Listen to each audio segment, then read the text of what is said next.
தமிழ் மக்களுக்கு வணக்கம். இங்கே ஊடகங்கள் எல்லாம் ஊமையாயிருச்சு. ஆளுங்கட்சிகள் செய்யும் தவிர சுட்டி காட்டுறதில்ல. ஆனால் ஆட்சிக்கு வர நினைக்கிற புது கட்சிகளை அழிக்கிறதுலையே குறிக்கோளாக இந்த ஊடகங்கள் எல்லாம் இருக்குது. இது எதுக்கு?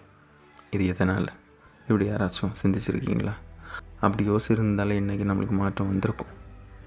இந்த 2 திராவிட கட்சிகளும் மாற்றி மாற்றி மாற்றி மாற்றி ஆண்டாங்க. அதனால் எந்த மாற்றமும் வரல. இதுக்கப்புறமா ஆண்டாலும் எந்த மாற்றமும் வரப்போகிறதில்ல.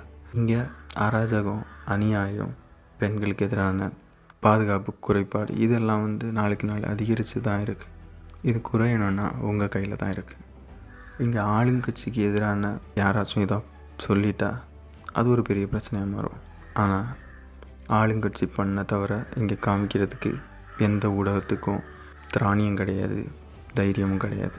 ஏன்னா அவங்க தான் அடிமையாக போயிட்டாங்களே. ஸோ மக்கள், நீங்கள் தான் இதெல்லாம் யோசிக்கணும்.